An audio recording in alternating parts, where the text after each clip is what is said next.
apresentar um trabalho associado a orbitais terrestres que teriam origem da Lua. Por favor, Luiz.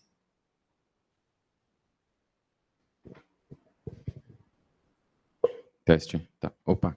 Obrigado, Otton. Agradeço aí a organização pelo convite de eu apresentar esse trabalho. Eu acho que essa apresentação, assim, para todo mundo, de modo geral, do jeito que ela está aqui hoje, vai ser a primeira vez, porque ela está de uma forma completa de todo o trabalho. Eu já apresentei ele algumas vezes, mas foi sempre daquele modo reduzido de 15 minutos, 10 minutos, e aí a gente tem que acabar cortando bastante informação. Então, hoje eu vou conseguir trazer mais detalhes do método, como é que a gente fez, e mais detalhes dos resultados também. Então, o título é A Lua como uma possível fonte dos corpos orbitais da Terra. Esse trabalho não é só meu, é uma colaboração. Então, tem o Rafael, o Otton, o Ricardo, o Gabriel e o Schaffer. O Schaffer talvez nem todo mundo conheça, mas ele é lá da Alemanha. E aí, esse trabalho, ele já foi publicado no finalzinho ali de 2025, em setembro. Então, se alguém quiser acessá-lo e ter uma leitura ali com mais cuidado, talvez, do que a minha apresentação, está lá no The Open Journal of Astrophysics. Beleza? Então, eu vou falar para vocês hoje esses tópicos, que eu subdividi o trabalho. Então, falar um pouco, bem breve, do movimento orbital, depois de dois objetos específicos, que é o Kamo-Aleva e o 2024 PT5. Aí eu já vou falar dos métodos, os resultados eu dividi em evolução orbital, estatísticas e um mapa lunar. E depois a gente vai para as considerações finais e eu finalizo falando o que a gente está fazendo hoje com esses estudos futuros. Então, o movimento orbital, quando a gente tem um problema restrito de 3 corpos, uma estrela, um corpo central bem mais massivo, um planeta ou um corpo secundário com massa muito inferior ao corpo principal, e a gente coloca uma partícula ali nesse sistema, dadas as condições de massas ali de M1 e M2, a gente pode ter alguma configuração interessante ali que a gente chama de movimento orbital. Então, normalmente a gente trabalha no referencial inercial, com eixo X e Y fixos, mas aí para conseguir ver esses movimentos orbitais, a gente vai passar esse referencial para um referencial girante, onde o eixo X vai estar exatamente em cima aqui, fixo no planeta, girando junto ali com o sistema. Então, chama referencial girante. E aí, nesse referencial girante, dependendo ali das massas, as regiões podem acabar mudando, a gente vai encontrar os pontos de Lagrange, que são pontos de equilíbrio. O L1, L2 e L3 são pontos instáveis, colineares aqui instáveis, e os pontos L4 e L5 são pontos estáveis. Então, se uma partícula entra ali naquela região, os estáveis ela acaba ficando confinada, e o ponto L3, L1, L2, L3, a partícula fica ali, mas acaba saindo. Jóia. Então, lá naquele referencial girante, a gente tem esses 3 principais movimentos orbitais. O primeiro é esse aqui, que é a girino. Então, a partícula vai ficar orbitando aqui o L4 ou o L5, fazendo esse movimento. A gente tem a ferradura, que seria esse movimento aqui um pouco maior, onde a partícula fica aqui entre o L4, o L5 e também o L3, então ela fica nessa região. E a gente tem também os quasi-satélites, joia, onde a partícula, nesse referencial girante, ela é como um satélite da Terra, então ela fica aqui em torno, pro caso da Terra, fica em torno aqui do nosso planeta, mas somente nesse referencial girante. Se a gente for olhar o referencial inercial, ela está orbitando o Sol também, assim como a Terra. Então, são esses 3 movimentos orbitais que a gente vai ver aqui ao decorrer do nosso trabalho. Joia. Então, vou falar dos 2 principais corpos que deram origem a esse trabalho, que é o primeiro é o Kamo-Aleva. Ele foi descoberto em 2016 pelo telescópio do Havaí. Essa é a imagem da descoberta dele. Então, ele é esse pontinho aqui no meio desse círculo vermelho. E esses são os elementos orbitais deles da descoberta. Então, o semi-eixo é 1.001, excentricidade 0,1, inclinação quase 8 graus, e o período de rotação dele ao redor do Sol é 365 dias, quase 366. E aí, ele tem aproximadamente 45 a 60 metros de diâmetro, e o período de rotação dele no próprio eixo, ele é considerado um objeto rápido, de quase ali 0,46 horas. E aí o Camoaleva, ele é um objeto quase satélite da Terra. Então aqui a gente tem o Sol, em branco aqui está a órbita da Terra, em vermelho a órbita do Camoaleva, e aqui em amarelo, né, a órbita do Camoaleva no referencial girante, onde ele está aqui, né, como um quase satélite da Terra. E aí, ele é o menor e mais próximo quase satélite que a gente tem da Terra até agora, conhecido, e algumas análises, né, de dinâmica dele perceberam que ele era estável por alguns séculos. E aí, em contrapartida, né, a gente tem aqui também o 2024 PT5, acho que vocês vão lembrar, ele foi descoberto de 2024. Ele é um objeto bem pequeno, de 10 metros de diâmetro, e ele passou entre a Terra, né, e a Lua. Então, ele, logo que descobriram ele tinha chance de colidir com a Terra, aí depois foram refinando a órbita, viram que ele só ia fazer ali uma passagem. E aí ele fez essa passagem, ficou um tempo aqui nessa parte amarela confinado ali na órbita da Terra, e depois se afastou. E aí, possivelmente, né, ele vai ter um retorno em 2055, aqui na nossa vizinhança, o PT5, né, 2024 PT5. O Camoaleva continua aqui como um quase satélite nosso. E aí, o que esses dois objetos têm em comum, que é algo diferente, né, para esses objetos que a gente estava encontrando, é que eles têm um espectro diferente dos outros asteroides e dos NEOs que ficam aqui na nossa vizinhança. Então, ele tem um indicativo, né, de uma composição à base de silicato, e ele tem um tom vermelho além do comum para esses objetos. E aí, esse trabalho aqui de 2021 fez uma análise, né? Então, esse gráfico aqui é desse trabalho, e é uma análise só apenas sobre o Camoaleva, né, vendo ali a comparação de espectro do Camoaleva e de rochas lunares, né, e de meteoritos lunares. E aí percebeu-se que esse objeto, o Camoaleva, provavelmente era um originário da Lua, pelo espectro dele, por esse tom vermelho. Joia? E aí depois, com o 2024 PT5, né, foi descoberto bem depois, né, de 2021, e aí fizeram esse mesmo estudo de comparação de espectro e viram que ele também é possivelmente um objeto da Lua, né? Então a composição dele é igual às rochas lunares. Joia?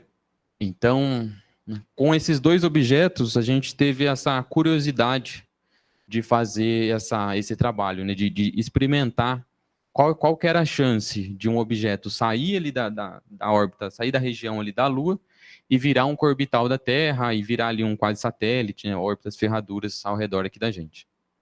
Então o objetivo, né, é explorar as condições necessárias para que um pequeno corpo jetado da Lua se torne um orbital da Terra.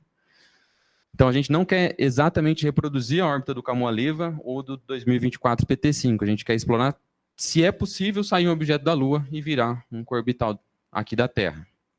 E aí a gente fez isso com um problema de 4 corpos: partícula, Sol, Terra e Lua. Então a gente fez as partículas serem ejetadas de toda a superfície da Lua em pontos escolhidos aleatoriamente. Então a gente tem aqui, né, uma simulação, uma das simulações que a gente fez, onde a gente tem que esses pontinhos roxos são as partículas que a gente ejetou, essas setinhas verdes são as velocidades de cada uma dessas partículas, e aqui, mais ou menos em amarelo, seria a Lua ali ao centro dessas partículas. Então, é uma nuvem esférica ao redor da Lua. Esse em vermelho seria a direção do movimento na órbita, o movimento da Lua na sua órbita. Joia. Aí, o vetor velocidade, né, para esse caso aqui, a gente consegue ver que estão todos apontando para fora. Todas as partículas têm vetor velocidade apontando para fora, que foi a primeira versão que a gente fez. Depois a gente resolveu fazer um outro teste, né, com essas velocidades variando ali também, de forma tangencial, né, variando não só normal a superfície, e a gente percebeu que as diferenças estatisticamente eram bem baixas. Então a gente continuou com uma amostra com todos os objetos com a velocidade normal à superfície. A velocidade de ejeção, num teste inicial, a gente fez de 1 a 7 vezes a velocidade de escape da Lua, que é de 2,4 km por segundo. A gente fez 6.000 partículas de teste para cada uma dessas velocidades. Então, a gente foi ali em intervalos de 0,2. Então, foi 1, 1,2, 1,4, até chegar em 7. E a S15 do rebound. Aí, a princípio, né, a gente fez de 1 até 7 vezes a velocidade de escape da Lua. E quando a gente foi fazer uma análise, né, dos resultados preliminares, a gente viu que tinha um decréscimo muito grande dos corpos orbitais. Então, aqui está a contagem, né, dos corpos orbitais normalizados. Então, a gente tinha grandes valores aqui para velocidades mais baixas e esses valores iam caindo. E aí, depois, veio um outro trabalho também que fez uma análise mais de colisões e de crateras, e que dizia que a velocidade razoável para um objeto do tamanho do Kamoa-Leva, né, seria até 2,8. E aí, como a gente viu que também isso estava decaindo, a gente resolveu fazer esse corte. Então, a gente está trabalhando apenas de 1 a 2,6. A gente fez esse corte na velocidade. Então, essa é a velocidade das partículas. Então, de 1,1 a 2,6 velocidade de escape da Lua. A gente também fez um teste com posições diferentes da geometria Sol, Terra e Lua. Essa imagem não está em escala, nem escala e posições corretas, assim, que seriam as fases que a gente utilizou, mas é só um demonstrativo para a gente ver que, dada a geometria, né, o Sol pode estar influenciando mais uma região das partículas, ou aqui, né, a Terra, em 7 dias, simulando 4 diferentes fases da Lua ali, para ver se essa geometria ia ter influência na quantidade de orbitais gerados. Então, somando todas as partículas das 4 fases e de todas as velocidades, né, de 1 a 2,6, a gente tem um total de 54 mil partículas.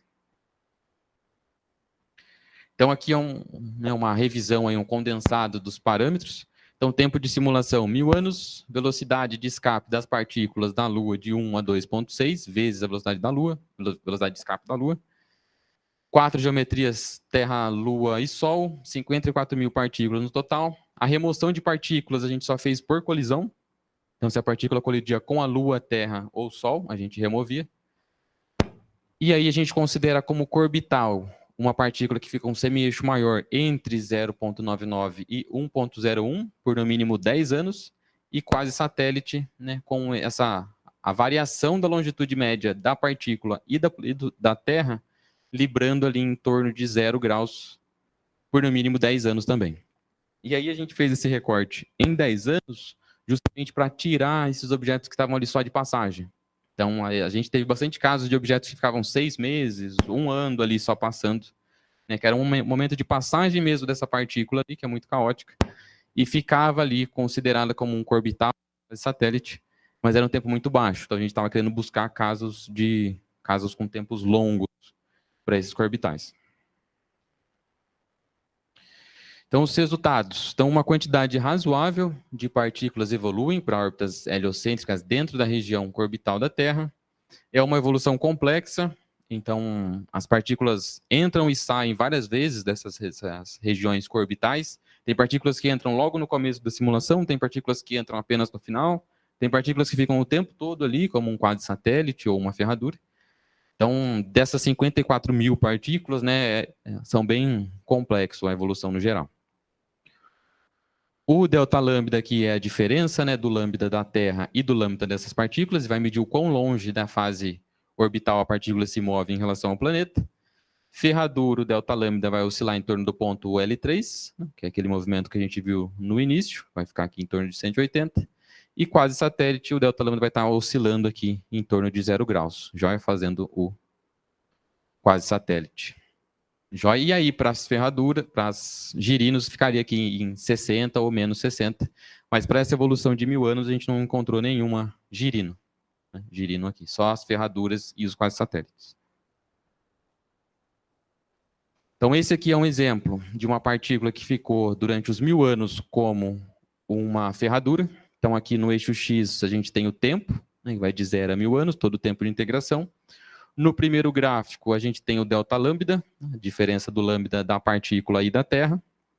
No segundo gráfico, a gente tem o semi-eixo da partícula, a inclinação e aqui a excentricidade. Joia? Então, a gente percebe, né, esse movimento característico entre o delta lambda e entre o semi-eixo. Né? A gente percebe como se fossem esses dentes aqui para esse movimento. Né? No momento, ele está aqui por dentro da órbita da Terra, e faz esse pedaço. Depois ele faz aquela voltinha chegando perto ali de 0, essa região aqui, e aí ele faz o caminho por fora e vem por dentro fazendo aquele formato de ferradura ali no referencial girante. E a gente também tem casos da partícula que fica pelos 1000 anos como quase satélite. Então a gente percebe que o delta lambda, a diferença do lambda da Terra e da partícula fica aqui sempre próxima de 0, né, librando. E aí já o semi-eixo está aqui perto de 1, mas ele tem uns picos aqui em alguns momentos. Joia, a inclinação baixa, a excentricidade também baixa. Joia, mas como eu falei, as órbitas são complexas, e aí esses casos é puramente ferradura ou puramente quase satélite são poucos, né? Normalmente ele vai ficar num misto desses dois movimentos orbitais e librando também ali ao redor do Sol. Então esse aqui é um caso que ele tem, né, as duas órbitas misturadas. Então vamos olhar primeiro esses 4 quadros aqui. A gente tem o tempo total de integração de 0 a 1000. Aqui o semi-eixo, excentricidade, inclinação e o delta lambda. E aí a gente tem aqui 2 recortes no tempo, né? Esse laranja seria essa região aqui, onde o nosso objeto fica como ferradura, e aí ele parte depois por um quase satélite e retoma de novo. Faz aqui o movimento de quase satélite em verde e depois retoma para uma ferradura, né? Mas esse objeto em específico, né, ele inicia librando, então ele fica ali só circulando, entra em ferradura, quase satélite, ferradura e finaliza a simulação de 1000 anos librando ao redor do Sol, sem ser na região orbital. Aí as estatísticas do nosso trabalho. Então a gente fez 54.000 partículas, 13.500 por fase da Lua. E aí aqui esse gráfico vai mostrar para a gente cada uma dessas cores, né? Azul, vermelho, amarelo e verde é uma das fases da Lua. E só de olhar, assim, sem saber exatamente aqui o que é essas escalas, a gente percebe que essas 4 linhas estão quase sobrepostas uma em cima da outra. Isso significa que aquela geometria, né, Sol, Terra e Lua, não tem tanta influência sobre os objetos. Então, esse primeiro quadro aqui é a contagem de orbitais. Então, a gente percebe, né, do total das nossas partículas, quase 7% viram orbital da Terra durante os 1000 anos. E a gente percebe que a quantidade de orbitais é menor para a velocidade mais baixa, né? E depois ele sobe um pouco aqui em 1.2 e praticamente se mantém constante para as demais velocidades de ejeção. Joia? Então a velocidade mais baixa é que menos produz orbitais e a quantidade de orbitais por velocidade é próxima entre si. Aí, esse segundo, que é o quase satélite, a gente teve uma quantidade de quase 2% de quase satélites da nossa amostra. E para todas as velocidades a gente conseguiu encontrar quase satélites. A gente percebe que tem uma ligeira, né, diferença aqui dos casos de velocidade mais baixa, e depois ele vai decaindo, né, ficando aqui bem próximo de 0, mas ainda existe orbitais, as velocidades mais altas que a gente simulou. Né, aqui em 1.2 é o momento que tem a maior contagem desses quase satélites. E de colisões, a gente percebe que tem bastante colisão para a velocidade mais baixa, em 1.0. Aqui seria colisão com a Terra e aqui colisão com a Lua. Colisões com a Lua são baixas, mas colisões com a Terra é bastante, né? Ainda principalmente aqui para as velocidades mais baixas, de 1.1 e 1.2.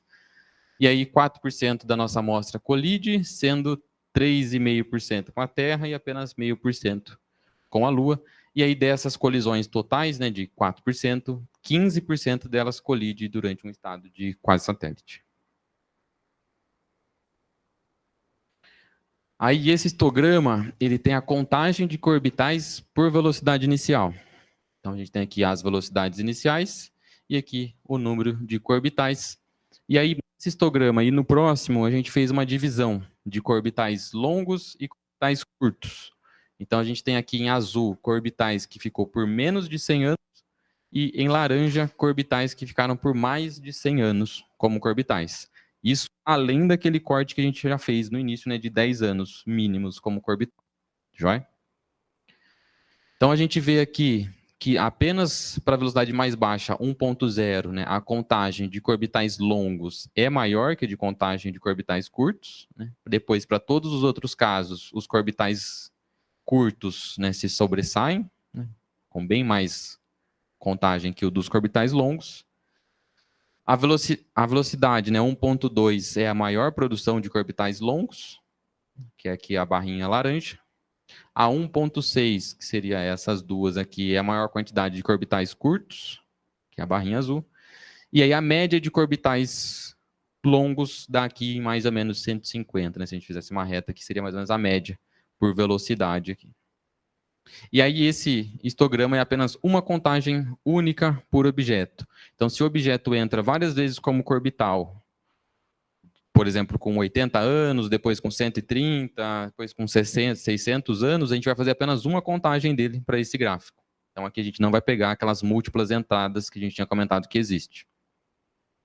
Mas para não perder essa informação dessas múltiplas entradas, a gente fez esse outro histograma, que aqui está no tempo, então a gente dividiu de 100 em 100 anos. De novo, tem a divisão dos orbitais longos e curtos, e aqui a contagem dos orbitais. Aí esse histograma é interessante de observar que nos 100 primeiros anos a contagem, né, de orbitais é muito grande. Então, aparentemente, né, esses objetos já iniciam ali numa região privilegiada para se tornar orbitais. E aí depois, né, de 100 anos, dos 100 primeiros anos, praticamente, né, as contagens de menores que 100 anos e maiores que 100 anos é quase constante. A gente percebe que aqui é alto e depois bem próximo entre si. Aí aqui para os longos é alto e depois também próximo entre si. Então aqui a gente está levando em conta aquelas múltiplas entradas. Então o objeto pode sair e entrar várias vezes como orbital, que a gente vai estar contando. Joia. A gente fez também esse mapa lunar. Então a gente tem aqui 3 mapas da Lua, onde a gente tem aqui longitude e aqui as latitudes. A direção da Terra seria mais ou menos aqui em latitude 0, né, e longitude 0, então seria nessas regiões centrais aqui a direção da Lua apontando para a Terra. O vetor velocidade da Lua está aqui em menos 90, então aqui seria a direção do movimento da Lua na sua órbita, seria nessas regiões, e aqui a região contrária, né, do movimento da Lua. Essas curvas, né, coloridas aqui segue essa escala de cores, que a gente fez é uma densidade normalizada da quantidade de orbitais. Então, cada um desses pontinhos são orbitais. Aqui são todos os orbitais plotados na superfície da Lua. Aqui são os menores de 100 anos e aqui os maiores de 100 anos. E a gente consegue ver qual é a região preferencial para a formação desses orbitais. Joia, nesse primeiro quadro, a gente tem as 12 crateras com menos de 150 milhões de anos e maiores que 15 quilômetros de diâmetro. A gente fez esse corte no tempo, né, e no diâmetro das crateras por conta do Kamoa-Leva, que é um objeto razoavelmente grande, né, dá aproximadamente 50 metros de diâmetro. E a idade dele eu comento depois, mas a gente, né, quer investigar essa idade do Kamoa-Leva com a idade das crateras para tentar relacionar com mais precisão as crateras com o nosso objeto. Joia? A título de curiosidade, a cratera Giordano Bruno, né, que é a cratera número 6, está nessa região aqui. Então, ela não é a mais provável do nosso trabalho para ter originado um orbital, mas ela está aqui também, né, nessa região aqui. Então, analisando, né, todos os gráficos, né, de todos os orbitais, ou menores ou maiores que 100 anos, a gente percebe que é uma região equatorial, que é a maior preferência para a formação desses orbitais. E aí, uma outra região que é interessante é essa região contrária ao movimento da Lua. Então, a Lua está andando ali na sua órbita, digamos para frente, a região contrária ao movimento dela é a região que mais produz os corpos orbitais. E as regiões polares, a gente percebeu que há uma baixa, né, na produção dos orbitais. Então, considerações finais. É plausível considerar um material ejetado da Lua como uma fonte dos corpos orbitais da Terra, incluindo casos como o quasi-satélite. A taxa de entrada como orbital durante o nosso tempo integrado de 1000 anos é razoavelmente constante. E a região lunar preferencial para a formação dos que orbitais é a região equatorial. Então, a gente fez toda a superfície da Lua e chegou ali que a região equatorial é preferencial. O que a gente está fazendo agora? Né? Esse trabalho então, já foi publicado em setembro de 2025 e a gente está dando continuidade nele. Então, a gente aqui está como estudo futuro, mas ele não é tão futuro assim, porque ele já está acontecendo. Então, a gente adicionou Vênus, Marte, Júpiter, Saturno na simulação, porque a gente viu que a partir de um certo tempo, né, durante os 1000 anos isso não acontecia tanto, os objetos não eram tão espalhados. Mas quando a gente começou a aumentar o tempo de integração, esses objetos começaram a se espalhar bastante no sistema solar, e a gente achou que era necessário incluir Vênus, Marte, Júpiter e Saturno para ver se isso iria influenciar nessas taxas de orbitais. A gente também está partindo, né, para simulações mais longas, de 50 mil anos, 5 milhões e 10 milhões, porque a gente fez um estudo de apenas 1000 anos, né, e comparando 1000 anos com a idade das crateras, né, é um valor muito diferente. Então, a gente quer ver se isso, né, se durante um tempo muito maior de 50 mil anos ou 5 milhões de anos, essas taxas de orbitais ainda continuam valendo. A gente deu uma sondada, né, no efeito Jakovsky, mas a gente tem trabalhos recentes, né, que estudam esse efeito direto no Kamoa-Leva e perceberam que, enquanto o objeto é um orbital, esse efeito ele pode ser desprezado. Né? Então, enquanto ele não é um orbital e está ali, né, na sua órbita ali ao redor do Sol, ele é influente, mas quando o objeto é capturado, não capturado, mas quando o objeto entra ali numa região orbital, ele pode ser desprezado. A gente está fazendo esse teste de envelhecimento superficial das partículas junto com a Rosana, porque qual que é a ideia? Uma partícula que sai da região da Lua e se aproxima muito perto do Sol, ou se afasta muito do Sol, se afastando da região da Lua, provavelmente vai ter a sua característica superficial diferente da Lua. E se esse objeto realmente saiu, por exemplo, 10 milhões de anos atrás, será que ele ainda realmente parece com a Lua, que é o que foi visto? Ou será que é uma coincidência, né? Ou será que ele é recente e a gente perdeu alguma cratera que a gente acabou não vendo? Então é por isso que é esse estudo do envelhecimento, para ver se é condizente realmente ele ter saído, ficado perambulando próximo e a mais afastado do céu, e ele ainda tem essa característica, né, superficial lunar. E aí, por último, verificar os orbitais de Vênus e Marte. Então, isso a gente não estava no nosso script, né, mas conforme a gente foi fazendo as análises de orbitais da Terra, a gente percebeu que a gente estava pegando, né, orbitais de Vênus e Marte também. Então, é algo que a gente ainda não viu ainda isso. A gente vê bastante o caminho contrário, né, da região ali de orbital vindo para os NEAs aqui, para a região da Terra. Mas a gente encontra um número até que razoável desses orbitais de Vênus. Então, um objeto que saiu da Lua, ele perambula aqui em região da Terra, às vezes vai lá para a região de Vênus e vira um orbital de Vênus. Então, esse caso aqui é um orbital de Vênus, que a gente simulou por 50 mil anos. Então, ele sai da Lua, fica aqui próximo, né? Entra um pouco aqui na órbita da Terra, fica mais próximo, depois ele vai para a região ali de Vênus, vira um orbital de Vênus, se aproxima mais do Sol, né? E encerra a simulação em 50 mil anos. Joia. E aí, nessas simulações de 50 mil anos, foi a primeira vez que a gente encontrou um caso de órbita girino. Então, naquelas simulações de só 1000 anos, a gente não encontrou nenhuma órbita girino, mas agora, em simulações mais longas, elas apareceram. Então, esse é um teste. Quase 10 anos como uma girino da Terra. Aí, né, tem essa sonda chinesa, ela foi lançada em maio de 2025, depois de muito tempo de atraso e remarcado o lançamento dela, mas ela foi lançada em maio de 2025, e ela tem como missão explorar o Kamoa-Leva e esse cometa 311P. E aí o Kamoa-Leva, além de fazer sobrevoos, né, sobre o Kamoa-Leva, ela vai também coletar material dele. Então ela vai coletar material ali entre 2026, finalzinho desse ano. Depois ela dá mais algumas voltas no Kamoa-Leva, volta aqui para a Terra, vai jogar esse material do Kamoa-Leva para a gente e depois vai para Marte e chega lá no cometa. Mas o que é importante para a gente, né, para a gente ter esse trabalho, é esse material do Kamoa-Leva. Então a gente vai conseguir realmente ter certeza se é lunar ou não, né? Porque Tem um trabalho que saiu, acho que faz um mês, que diz que há a possibilidade dele ser também ali um asteroide do cinturão principal, e eles fazem teste de envelhecimento em laboratório.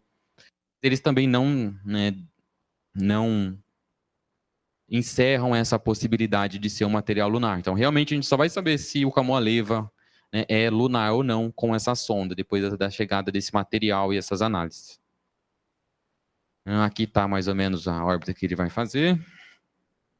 E é isso. Então, aqui a gente tem as referências do trabalho que foi publicado. Se alguém quiser dar uma olhada no trabalho, ver as referências estão aí. E eu agradeço a presença de todos.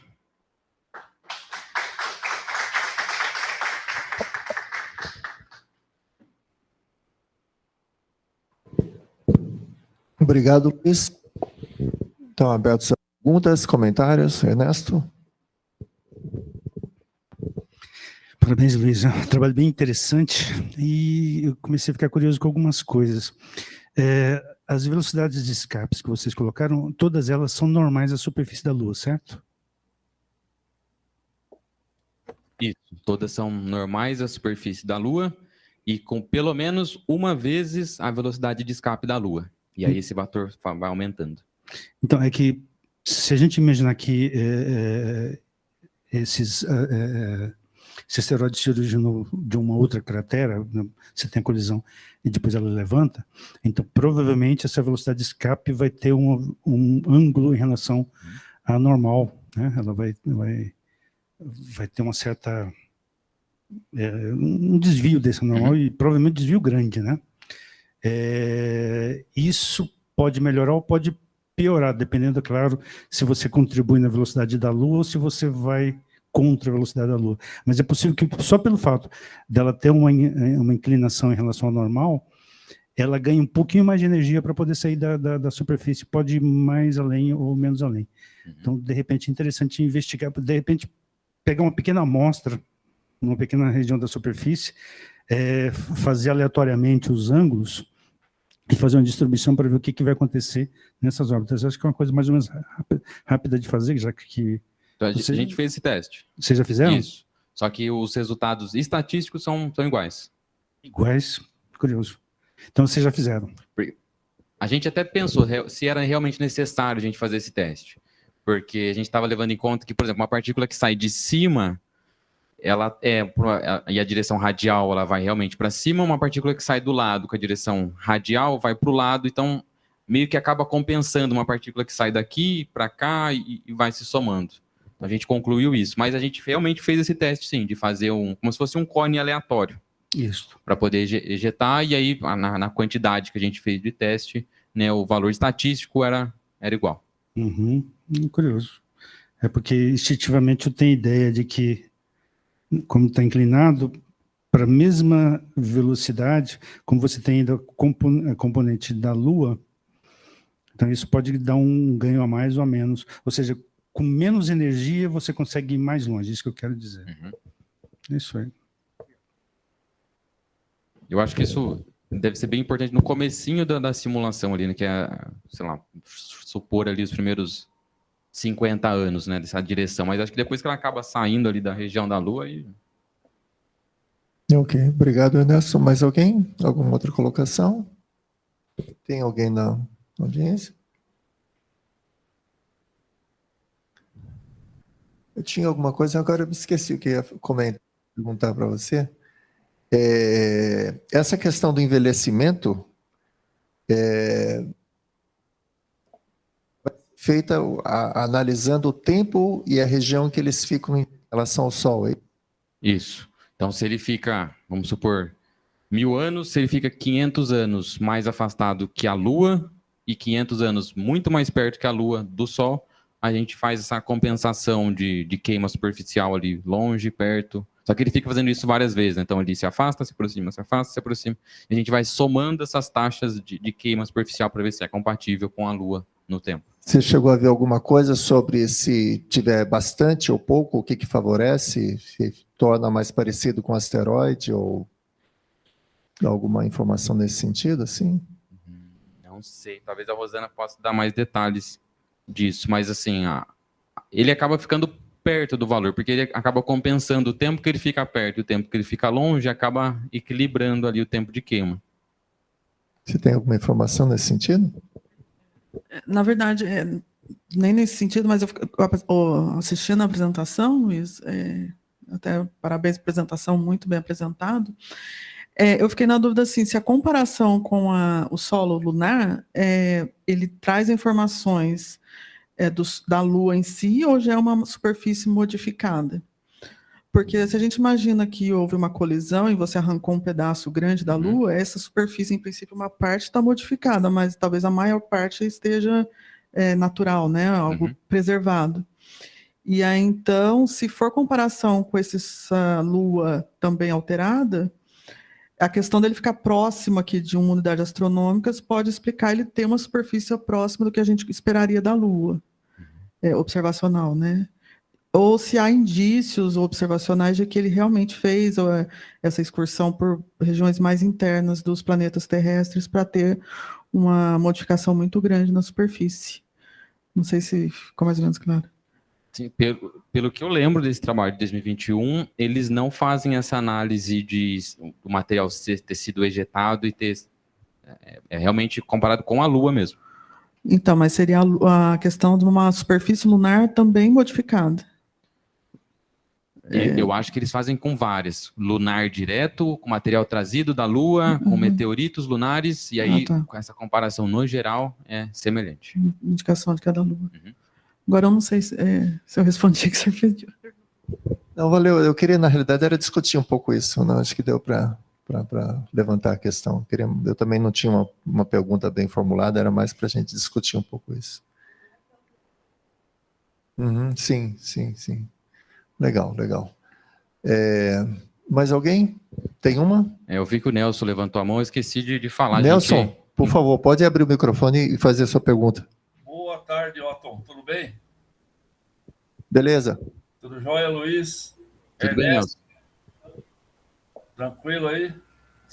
Só quem eu estou conseguindo ver aqui, porque eu estou cumprimentando. Desculpa, viu? Boa tarde a todos aí. Em maio estarei por aí, hein? 3 dias.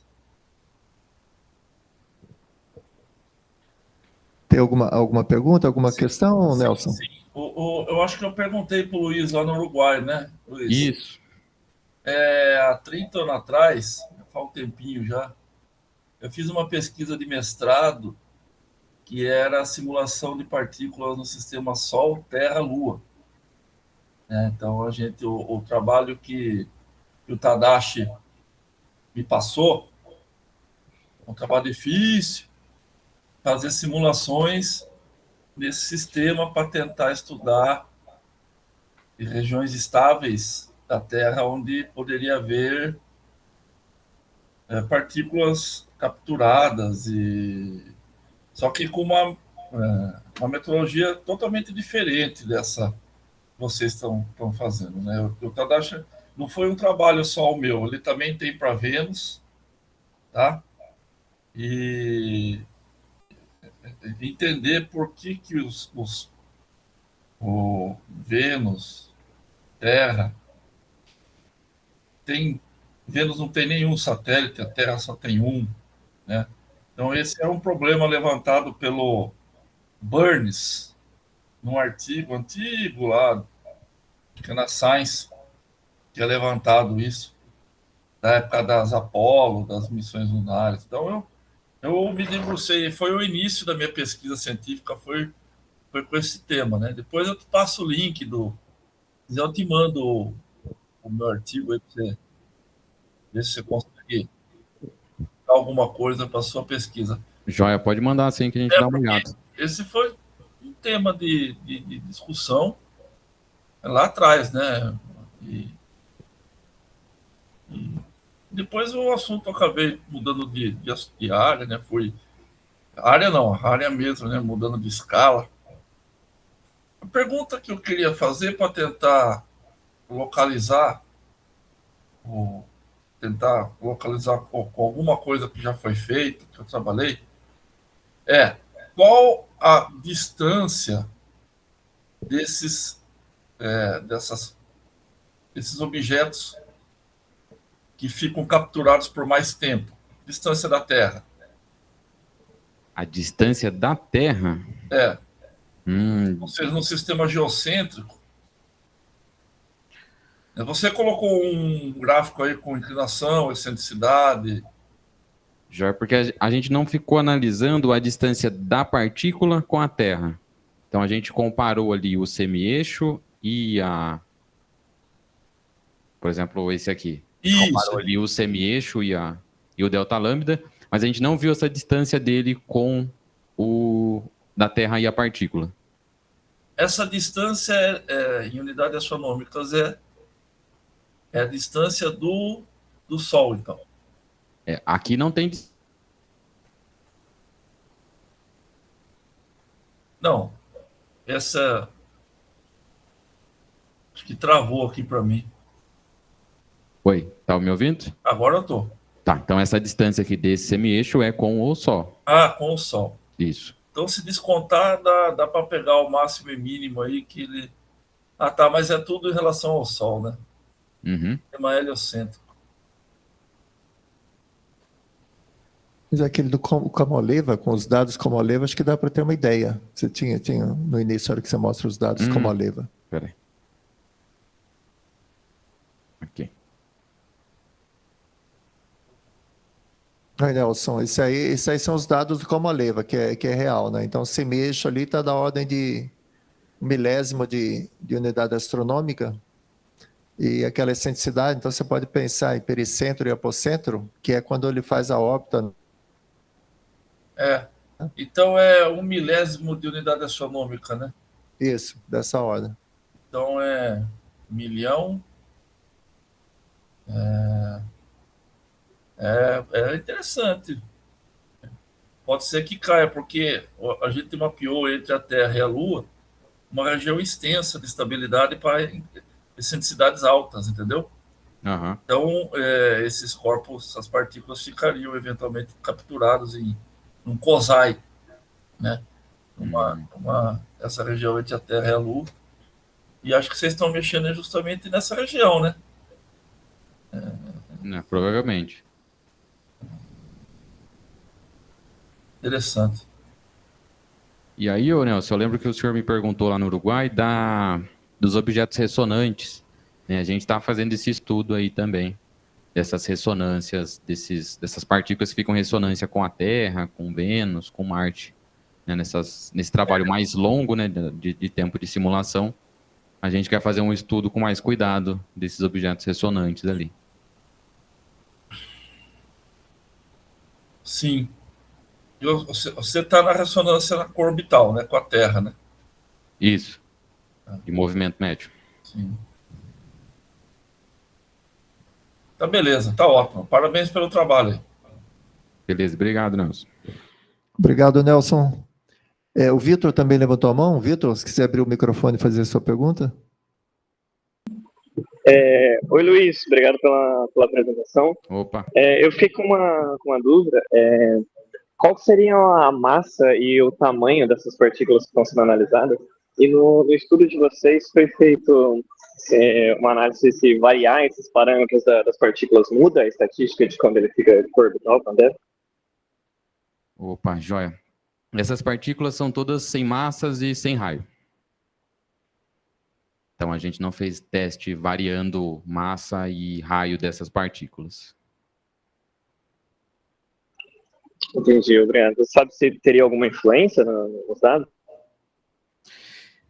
Eu acredito que, inicialmente, nesses primeiros 50, 100 anos, eu acho que sim. Mas depois que ela está ali mais afastada da Lua ou afastada da Terra, eu acho que uma pequena massa ou um pequeno raio não vai ser tão influenciável.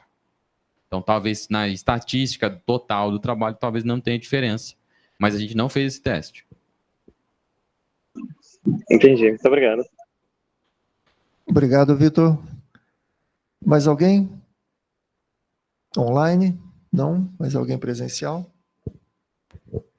Luiz, pelo gráfico que você mostrou ali, quando a partícula sai, ela já sai numa condição de quase satélite? Às vezes sim, às vezes não. Sim, não é sempre. E quando ela não sai, quem que seria, vocês chegaram a analisar quem que, porque são um sistema simples, Sol, Terra, Lua, né, e partícula. Isso. Uhum. Se vocês chegaram a olhar quem que tem esse papel de fazer essa captura aí?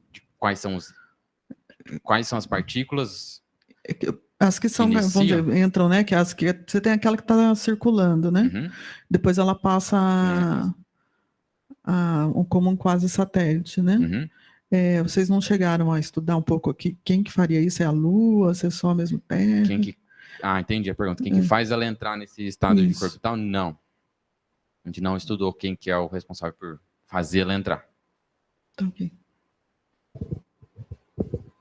Essa é uma questão interessante, né? Principalmente aqueles que já começam como quase satélites, talvez verificar esses daí, se eles têm alguma peculiaridade em relação à configuração, à velocidade. Uhum. Pode ser que alguma uma conexão no início, né? Sim. Teste. Bom, ok. Mais alguém? Mais alguma colocação? Não? Então, agradecer novamente ao Luiz. Obrigado pela apresentação. Valeu.